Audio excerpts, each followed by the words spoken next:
okwe kendo jawinjo machiegni weche manyien mag kagi kacha. Nyinga Milton Ochieng.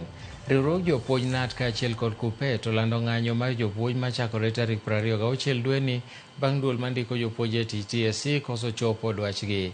Jagoro maduong' mar KUPPET Akelo Misori olero ni winjruok mar buchgi ma kawuono mar duol mar National Governing Council manigi teko mar luongo ng'anyo mar jopuonje pachoka orumo ni jopuonj duto nyaka dhi e ng'anyo. Bende okwayo jonyuol mondo kik we nyithindgi dhi e skul chieng' yepo nimar jopuonj biro bedo maonge mar ritogi.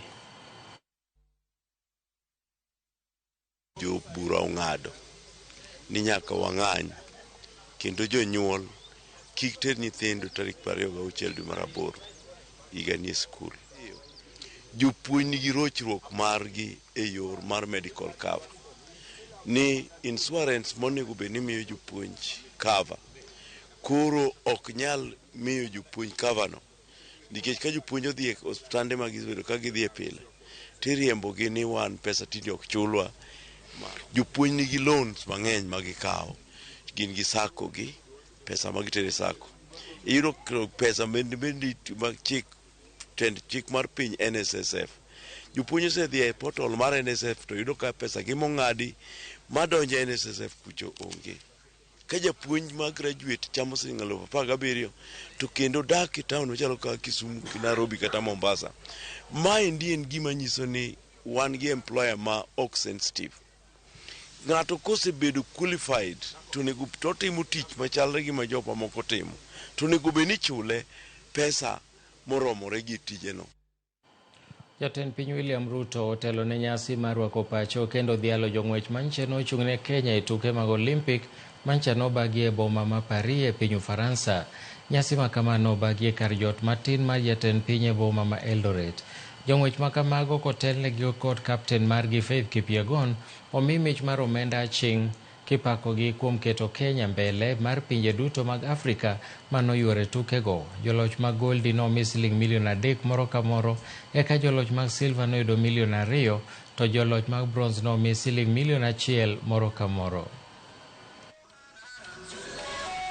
This morning is a great morning, ladies and gentlemen, as I receive Beatrice, Faith, Emmanuel, Kwemoy, Obiri, and all the good people. These people are great Kenyans. It is not always that on a global stage a country is celebrated.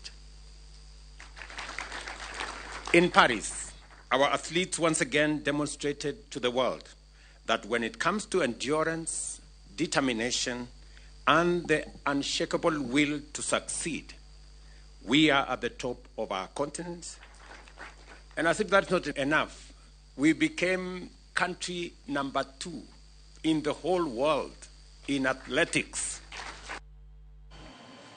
Governors mawakeini kotelnegi kod Governor ma Machakos Wavinya Ndeti oromo kawuono motelo ne chenro motesi kaka Machakos G7 madhi timore kiny e alap ma Kenyatta. Wavinya owacho nobiro yawo ayanga chenro ma kaunti no e sekta mopogore, gino mabiro jiwo kendo konyo rowere madirom 2,000. Jotend riwruok Governors Anne Waiguru olero ni chenro mag G7 geto majiwo jok mamine e weche mag telo kod dongruok. Governors mawakeinigo biro riwore kode e nyasi kaka yor sumo paro e weche mag dongruok ma ginyalo chwalo e counties gi. It will be a pleasure to showcase our projects in healthcare, youth empowerment, talent development, social welfare, climate change, infrastructure, and a project under Mama Initiative, the Matu Daycare Center.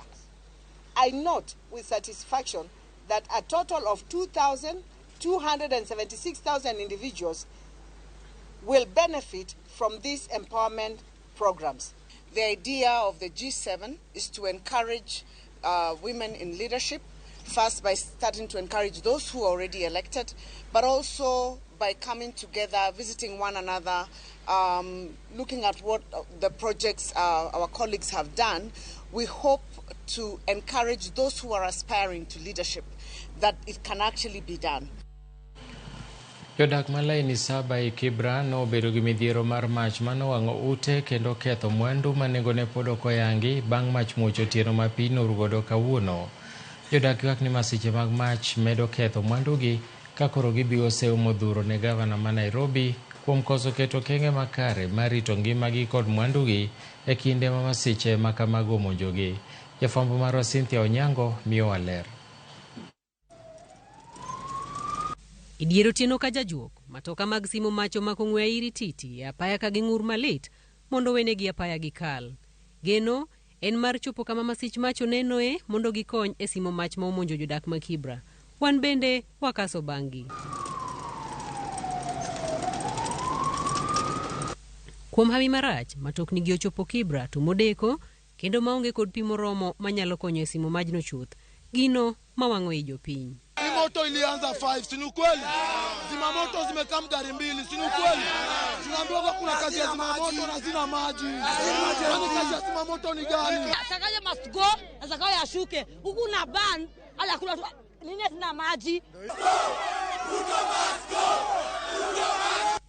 Giwacho ni majino mapoko ng'eye gima ne okelo omiyo gilal maduong'. Kama sasa hivi nimechomekewa. Sina kazi, sina mali ndani kulala. Naenda wapi? Giduol achiel, jodago medo biwo seyo ne gavana ma Nairobi kendo kwayo piny owacho mondo ketnegi kar simo mach machiegni kodgi kaka achiel kuom yudo kony mapiyo e kinde ma masira oneno. Ofisi ya gavana, ofisi ya president, wakae chini watusetie fire station zetu hapa line 7 kwa kila ward. Na vijana ndio wafanye kazi kwa fire station. Atutrainiwe kazi. Masira ni biro ndalo machuo kende bang' chiro matoi mach wang'o. Masira manoweyo ji 4 ka owito ngimagi kendo mwandu manengone pok oyangi kethore. Cynthia Onyango, Ramogi TV. Joriemb boda e apaya manyien madongo Kundu koro idwa ni mondo luw chike duto mag apaya to chutho rwako gudu kod lewni mowinjore magayo masiche mag apaya ma kidek timore. Jakom tend wath ma Mombasa Benjamin Tayari mane obago romo gi joriemb boda noko ni thothgi osebedo ka ok luw chike mowinjore, omiyo ne ojiwogi mondo girwak reflector jackets kaachiel kod ogudu mane opogo gi nono maonge chudo. E romono ma bende noyuorie kod obila mag trafik, joriembogo ne bende okwa mondo mi ojiwre kendgi giwegi mondo gipar jowetegi marocho chike mag apaya. Helmet kwa sababu ndiyo tunatafuta pesa, lakini maisha pia ni muhimu. Hatutaki kupoteza vijana wetu wakiwa wadogo. Tunataka pia nyinyi mkue muache familia na muweze kuchunga hii jamii yetu ya Kinango na Kwale kwa jumla. Tunaamini kazi yetu ya bodaboda hapa Sunza, Lusangani, Gandini tutaifanya vizuri bila kusumbuliwa na matrafiki kama zamani. Ulikuwa tukipeleka pikipiki hatuna hizi vitu, tunasumbuka sana. Lakini sasa tunawashukuru hao waheshimiwa kutuletea hizi vitu. Pia tunawaomba waheshimiwa, sisi vijana wenu wengi hatuna driving license. Kama kutapatikana nafasi nyingine basi tufanyie mafunzo, hata kama kutuletea mashule huku mashinani tusome tupate license. Sheria inasema ukiwa unaendesha pikipiki ufae helmet. Helmet umeletewa. Utakuta mtu tu hataki kufaa helmet, amechukua ameweka kwa nyumba. Amechukua amehangi tu kwa pikipiki na anaenda. Hii helmet inakusaidia sana. Kwa bahati mbaya ama nzuri uweze kuanguka, hii kichwa yako itaumia ukiwa umefaa hii.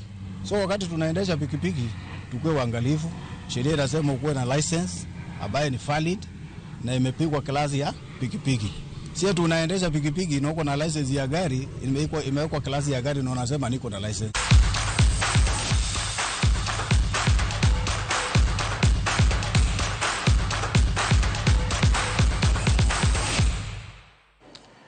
E weche mag tuke ni jotugo 4 mar raga mag golf ochopo e nus final mar NCBA Junior Golf Championship. Bianca Ngeshu biro rado gi Krish Beju e nus final mokwongo, eka Junaid Manji digocho gi Steven Sondi e nus final mar 2. Bianca Ngeshu nochako maber tukego bang' loyo Adnan Merali 5-4 moyudo thuolo mar donjo e round mar timbe 16. Bianca nochako loyo Hazel Kuria 7-5 e robo final, duoko makoro nochwale nyaka e nus final. Krish Beyunde bende noloyo Kimani Gisheru 3-2 modonjo e rang'iny mar nus final.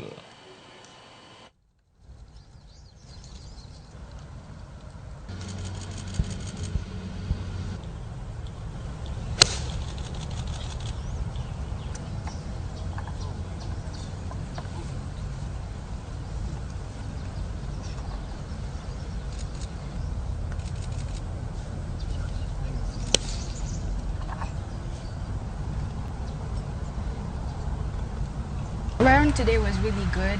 I just missed a few parts that I could have made, but I tried my best today. I wasn't thinking about the lead or anything. It didn't really matter because, I mean, no matter who wins or who's leading, you have to beat everyone on the course.